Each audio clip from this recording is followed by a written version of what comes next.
What's up guys? Review muna tayo ngayon. Re-reviewin natin yung part 12 hanggang part 22. Tinype ko na yung mga problems natin. So meron tayong 10 problems. 1, 2, 3, 4, 5, 6, 7, 8, 9, 10.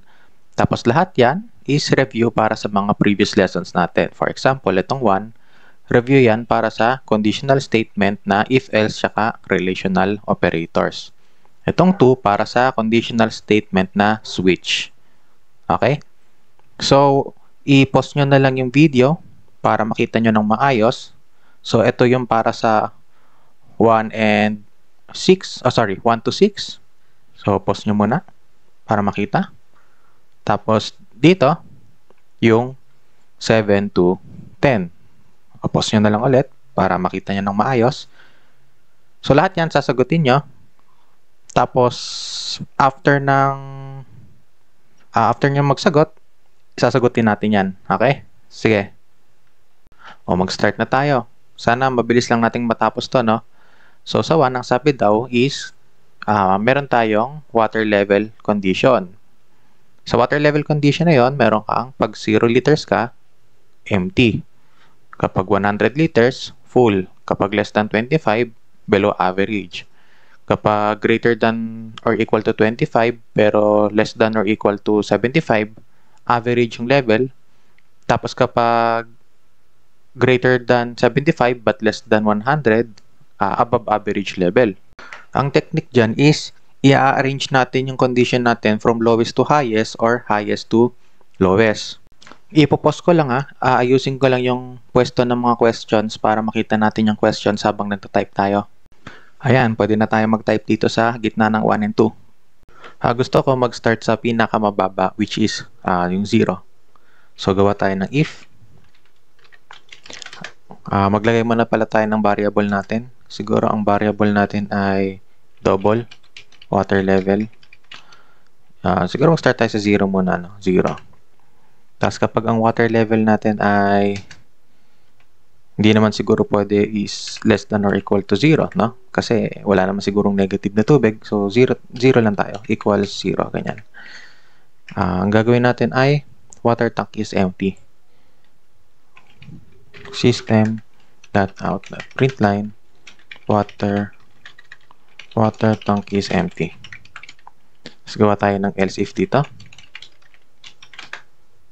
Tapos, ang laman ng else if dito is yung susunod na mababa sa 0. Which is, ito, if water level is less than 25. So, lagyan natin water level is less than 25. Hindi kasama yung 25. Ang sasabihin natin ay below, water tank is below average level. So, system.out.println water tank is below average level. Tapos, ang susunod na mababa ay eto, greater than or equal to 25 but less than or equal to 75. So, yan ang susunod nating else if dito. Water level ay less than or equal to 75. Tapos, ang lalagay natin dito, water tank is at average level. System.out.println tanggalin ko to. Yung susunod na else if natin ay kapag ang tubig natin ay greater than 75. Saan dito yun? Ito, greater than 75 pero less than 100. So, lagay natin dito ay kapag ang tubig natin ay less than 100. Copy ko lang to.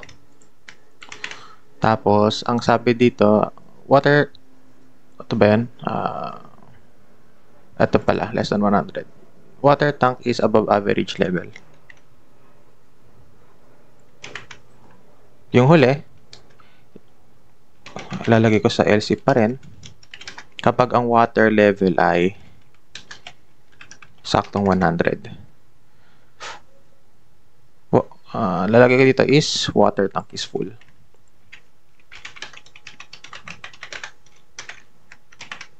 Okay na. Pwede ka maglagay ng else kung gusto mo pero wala na sa instructions natin yon. Testingin natin. So, 0 water level, iraran ko. Water tank is empty. Kapag 15, water tank is below average. Kapag saktong 25, water tank is at average level. Pag 50,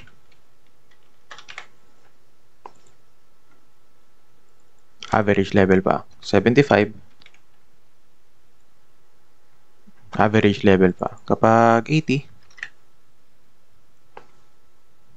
above average level. Pag 100, water tank is full. So, okay na. Number 2 na tayo. Second problem. Burahin ko na siguro to. Tatapos na rin naman natin to. Ayan. Dito na tayo sa number 2. So, number 2 natin, switch statement tayo. Using the days of the week, Monday, Tuesday, Wednesday, etc., make a switch statement using numbers as its case to create a corresponding day. So, ang example dito, ang number 1 ay Monday. Number 2, Tuesday, etc. So, gagawa tayo ng safety net kapag wala sa 1 to 7 ang variable natin. So, gawa tayo ng variable natin. Int day na lang siguro. Siguro mag-start muna tayo sa 0. So, switch statement. Pasok natin yung day natin. So, ang unang case, sabi daw ay ang 1. Ito ang Monday natin. Monday. Siyempre, wag kalimutan yung break. So, siguro, i-ano ka na lang to. 2, 3, 4, 5, 6, 7. So, control D yun. Ang case 2 natin, case 3, case 4, case 5, case 6, at case 7. So, dito Tuesday. Dito Wednesday. Thursday. Friday. Saturday. At Sunday. So, ang safety net natin is yung default. So, ang lalagay natin is not a day.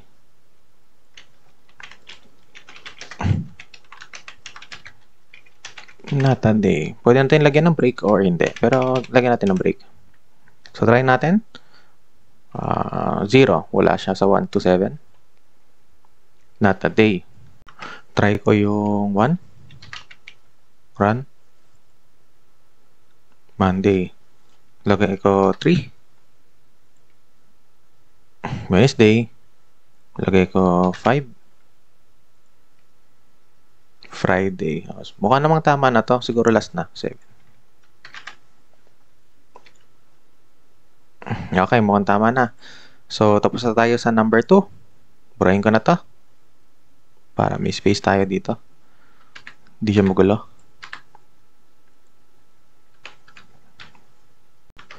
Kailangan pala natin number 2. Ulitin ka.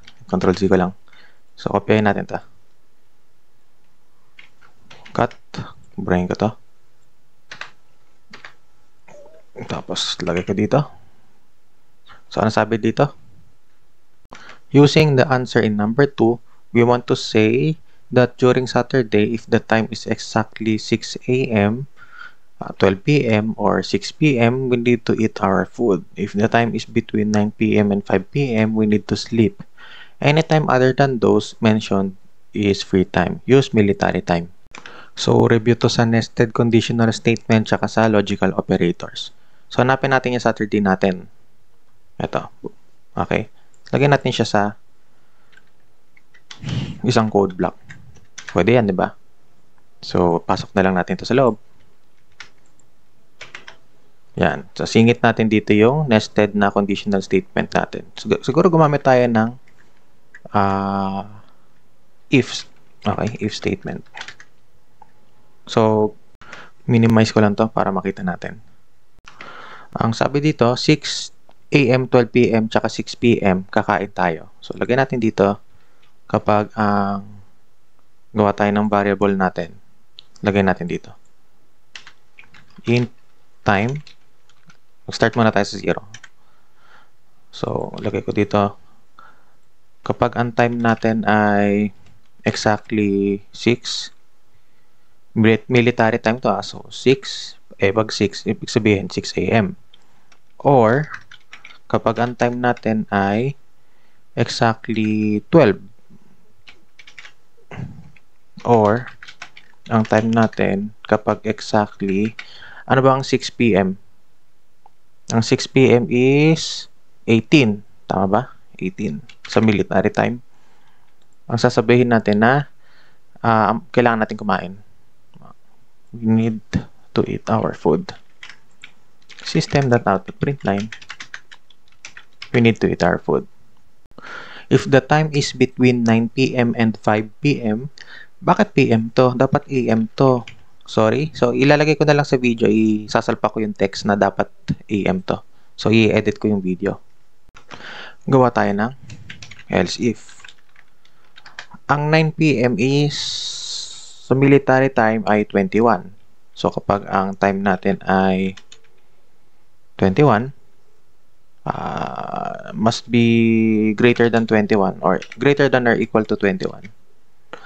Tapos, ang 5 a.m. ay 5 sa military time. Kasi lang dito, hindi naman magtutugma yun. So, siguro pwede natin gawin kapag ang time natin is greater than or equal to 21 and kapag ang time natin ay hanggang 23. Hanggang 23 siya. Okay? So, less than or equal to 23. Bali, ang range niya is 9 o'clock p.m. hanggang 11 p.m. Kasi, pag 24, wala namang 24, di ba? Sa military time, 00 yon. Tapos, idagdag na lang natin dito sa kasunod niya, yung or, para dun sa 12 o'clock hanggang 5. So, lagay ko siya sa parenthesis. Maglalagay ako dito ng or. Kapag ang time natin ay 0, which is basically yung 12 natin, kapag 0 siya, and lagay natin ay less than or equal to 5. So, ang range niya is 12 to 5 a.m. Ang lalagay natin ay we need to sleep. System.out.println, we need to sleep. Kasunod naman ito, any time other than those mentioned is free time. Lagyan natin sa else. So, assume na lang natin na puro time ang ilalagay niya, no? Hindi tayo maglalagay ng weirdo dito. Yun na lang i-assume muna natin ngayon. Example lang naman to eh. Ay, wala palang parenthesis dyan. So, lalagay natin free time.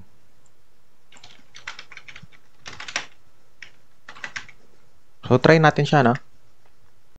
Testingin muna natin to. Ira-run ko lang. So, hindi pa siya Saturday. Sunday siya. Pero pag naging Saturday siya, lagyan natin 6 para Saturday. So, 6, tapos 0 siya, which is 12 o'clock ng umaga. We need to sleep. Tapos, kapag 5, tulog pa yan. Pag 6 na, we need to eat our food. Pag 7, free time. Tapos, try natin 11. Free time pa rin. 12. Siyempre, kakain yan. Lunch yan eh. Tignan natin kung gagana. We need to eat our food. Siguro, try na natin yung 18. We need to eat our food pa rin. 20. So, malapit na tayo matulog. Free time pa yan. Pag 21. We need to sleep. Pag 23. We need to sleep pa rin. So, gumagana siya, no? Next problem, number 4. Burahin ko na to. Chinek ko na to na hindi natin kailangan gamitin tong yung answers natin ulit. So, ang susunod na gagamitin natin yung number 6 eh. Para dito sa number 8. Ayan na, problem number 6. So, hindi natin buburahin tong number 6. Dito tayo sa 4 ngayon. Itong 4, mali wala to. Itong 4, para sa ternary operator natin. Minimize ko lang ulit to para makita. convert na natin. So, lagay ko dito, since nakita natin string ang ginagamit niya, gumawa tayo ng string variable. String, ano ba maganda? A na lang, wala akong maisip eh. So, kapag ang x natin ay greater than 100, gawa pala muna tayo ng variable natin na x. Lagay muna natin 0. So, kapag ang x natin ay 100, lagay natin ay it is more than 100. Else, still below 100. So, paano pag saktong 100 pala, no? So, medyo mali yung nilagay ko pala dito. Still below 100. Or, siguro palitan natin to ng exactly 100 or below. Pero kung, since nagawa nyo naman to, kahit yung still below 100 ang nasulat nyo, okay lang. Tama pa rin yan kung nasa loob lang naman ng print line yung problema. So, ipiprint ko na yung A natin. So, 0 ang X natin. Below 100. 99. Still below 100. Hindi ko pa pala pinapalitan to. So, medyo kung ano pinaglalagay ko, no? Spot. Ano ko lang kasi ito eh.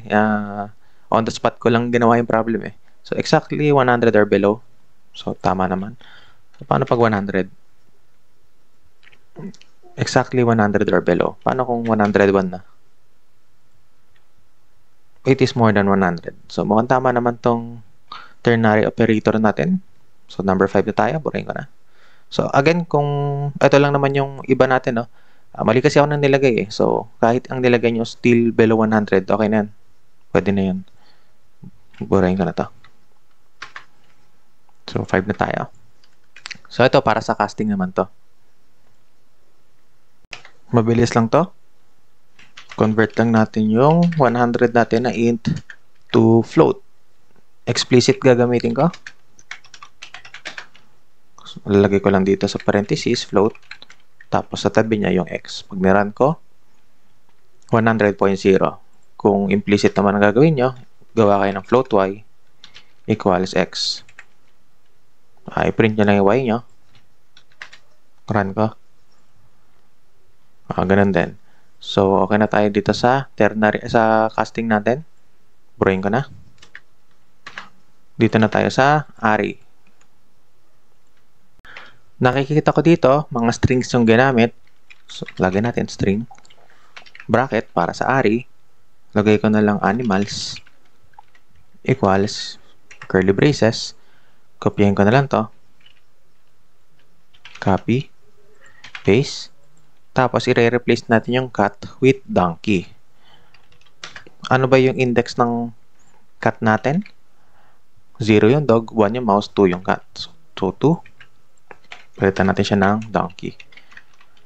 Tapos, ang sabi, ipiprint natin yung array. So, pwede kayong gumamit ng loop.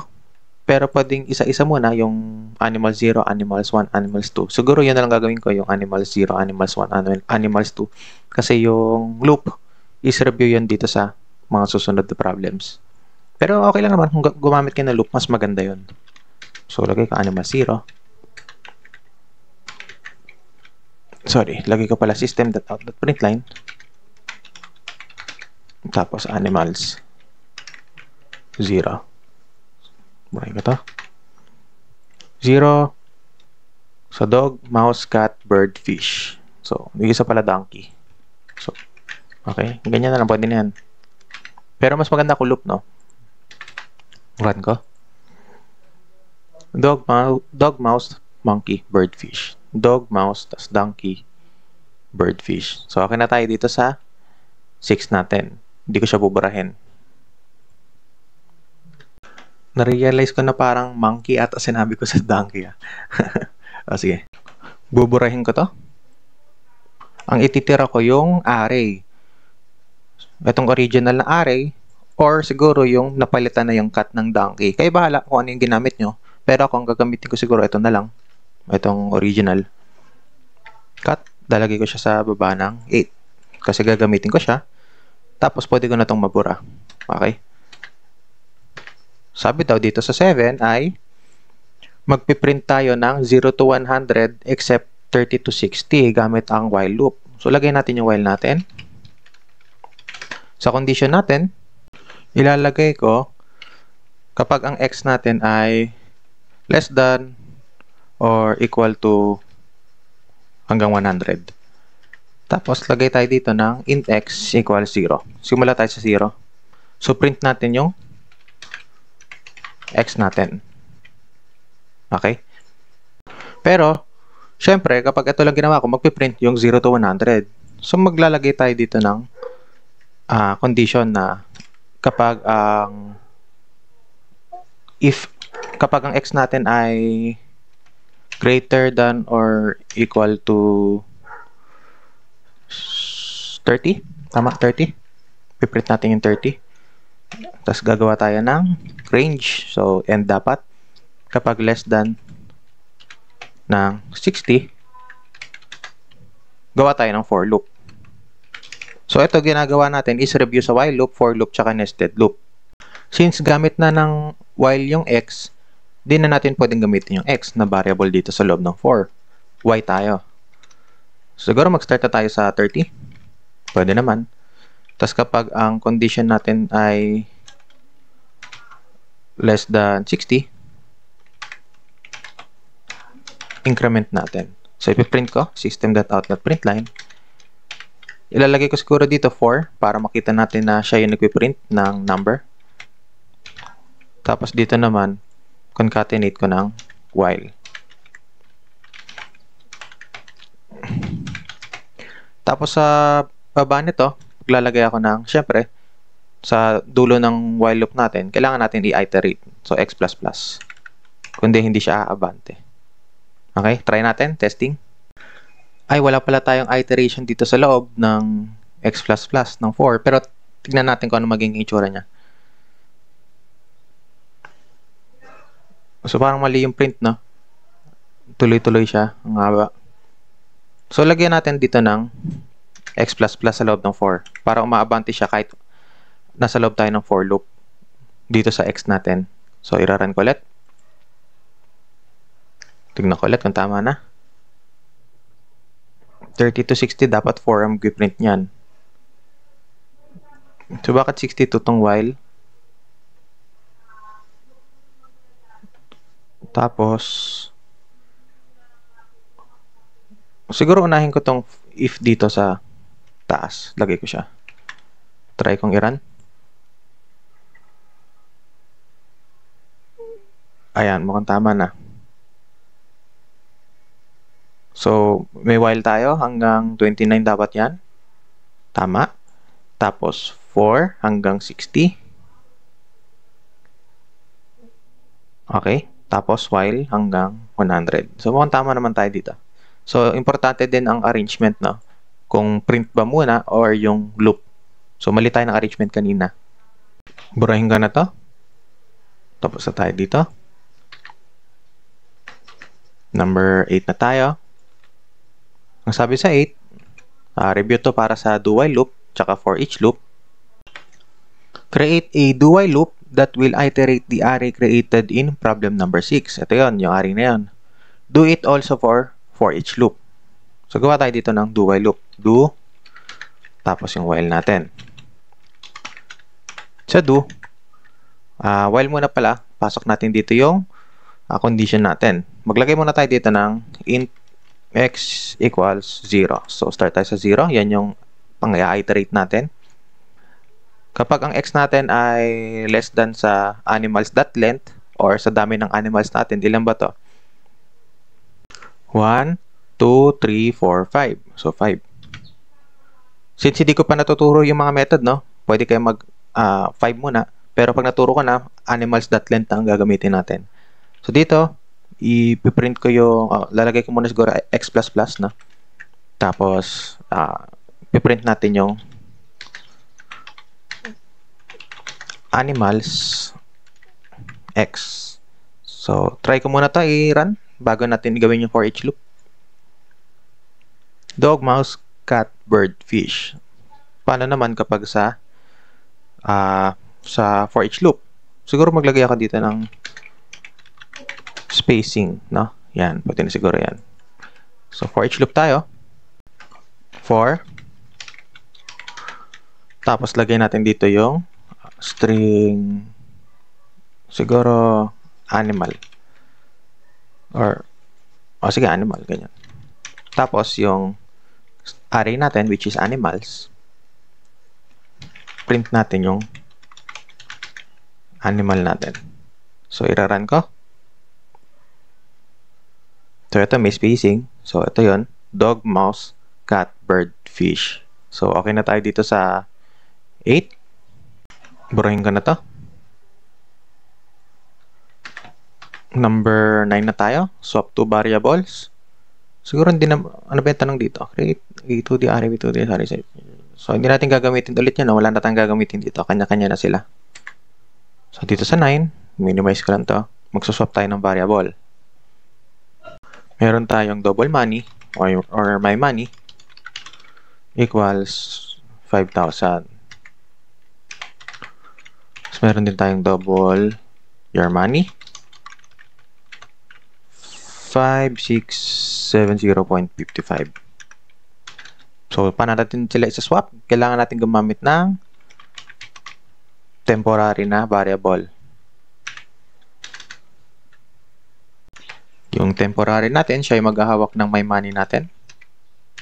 Tapos yung your money, i-assign natin sa kanya yung, yung my money muna. Yung my money, i-assign natin sa kanya yung your money. Tapos yung your money, i-assign natin sa kanya yung temp. So, i-print natin yung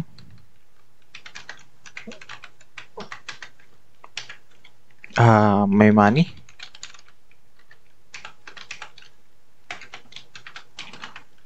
Which is, yan. Control D. Your money. Your money. Okay? So, dapat, magsuswap yan, ha? Ang original na my money natin, 5,000. Tapos, ang original na your money is 5,670. Tignan natin kung magsuswap siya. My money. Okay? Tapos your money. So, nagswap siya. So, pwede na nating burahin to. Number 10 na tayo. Itong number 10 natin, review to para sa 2D array. Minimize ko lang. Ang sabi dito, create a 2D array with 2 arrays inside it. So, ibig sabihin may dalawang row. Diba? Each array contains 3 elements. Use the data type of your choice. Iterate the 2D array. Madali lang to. Lagay ko na dito. Siguro int lang. Gawin natin simple lang. 2D array tayo. My numbers. Sabi daw, meron kang dalawang array sa loob. So, dalawang row. Pag dalawang row, may dalawang curly braces ka sa loob. So, itong first array natin, may tatlong element. Lagay natin, siguro ito yung mga even natin. 2, 4, 6. Tapos, ito yung add natin. So, 1, 3, tsaka 5. Ba't napaisip ako nun? Ayusin ba natin? O sige, ayusin natin para mas makita natin. I-ganyan-ganyan ko. Ayan. So, meron tayong array 1, yung row 0. Ito yung array 2, yung row 1. Ngayon, kailangan natin siyang i-iterate daw. So, gawa tayo dito ng for loop. Tapos, syempre, may for loop ka sa loob ng for loop mo. Itong nasa labas na for loop, ito yung magsisilbing row. Tapos, yung nasa loob, yung column. Int row equals 0. Start tayo sa 0. Kapag ang row natin ay less than 2. Kasi dalawa, no? 2. Row plus plus. Ngayon, dito naman sa loob ng for natin is para sa column. Kahit call, ganyan na lang. Start tayo sa 0. Tapos, ilagay natin dito kapag ang column natin ay less than 3. Kasi tatlo yung sa column, di ba? Tatlo yung elements. Call plus plus. So, ito yung hindi flexible version, ha? Ang flexible is kung papalitan nyo ito ng my numbers.length. Ito. Itong 2, myNumbers.length. Tapos itong 3, kung papalitan nyo to ng, siguro type ko para mas makita natin. myNumbers, tapos access nyo yung row, tapos yung length niya. Yan yung mas flexible. Pero hindi ko pa natuturo yung method, kaya doon tayo sa 3.